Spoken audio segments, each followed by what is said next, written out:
your Prime Minister says that no land has been taken. So that's one aspect of it. The other aspect of it, which I keep saying, is India needs to be very, very careful with what the Chinese are doing at the border. Rahul Gandhi अपने बेबाक बयानों को लेकर कई बार सुर्खियां बटोरते हैं तो कई बार मुसीबत में भी घिर जाते हैं। विदेश में दिए उनके कई बयान ऐसे हैं जिनसे उनकी पार्टी की जमकर किरकिरी हुई है। बीते दिनों कैम्ब्रिज यूनिवर्सिटी में दिया गया उनका ये बयान विवादों में है। मोदी सरकार पर हमला बोलते हुए उन्होंने कहा था कि भारत की यूनिवर्सिटीज में बोलने की आजादी नहीं है। अब राहुल गांधी ने लंदन के हाउस ऑफ पार्लियामेंट में ब्रिटिश सांसदों को संबोधित किया। इस दौरान उन्होंने भारत चीन संबंधों की तुलना रूस यूक्रेन जंग से कर डाली। राहुल ने कहा, जिन हालातों की वजह से रूस और यूक्रेन के बीच जंग हुई, कुछ वैसे ही हालात भारत की सीमाओं पर भी हैं।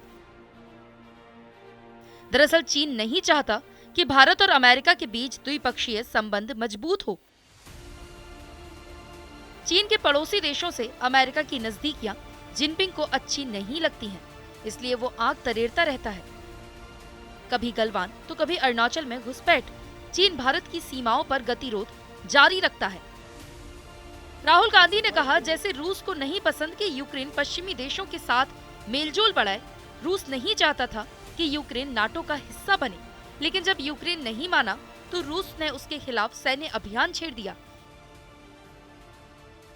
कुछ ऐसे ही हालात अरुणाचल प्रदेश में भी हैं। राहुल ने कहा, मैंने इस संबंध में विदेश मंत्री एस जयशंकर से चर्चा की है, लेकिन वो मेरे विचारों से सहमत नहीं है। वो सोचते हैं कि मेरे विचार बेबुनियाद हैं। राहुल गांधी ने कहा, आज अरुणाचल और पूर्वी लद्दाख में हजारों जवान LAC पर तैनात हैं। इसके पीछे वजह है चीन की विस्तारवादी नीति। चीन ने भारत के करीब 2000 वर्ग किलोमीटर पर कब्जा कर रखा है, जबकि हमारी सरकार कहती है चीन को हम 1 इंच जमीन भी नहीं लेने देंगे, जबकि असलियत इससे बिल्कुल अलग है। गौरतलब है कि चीन ने भारत के उत्तर पूर्वी हिस्से, जिसे हम अक्साई चिन कहते हैं, कब्जा कर रखा है। कभी ये इलाका भारत का हुआ करता था, लेकिन आज इस पर चीन का कब्जा है। इसके अलावा चीन पेंगोंग लेक के पास भी अवैध निर्माण कर रहा है, जिसको लेकर भारतीय सैनिकों और चीन आर्मी के बीच कई गतिरोध हुए हैं। इसके अलावा चीन भारत के उत्तर पूर्वी राज्य अरुणाचल पर भी कब्जा किए हुए है।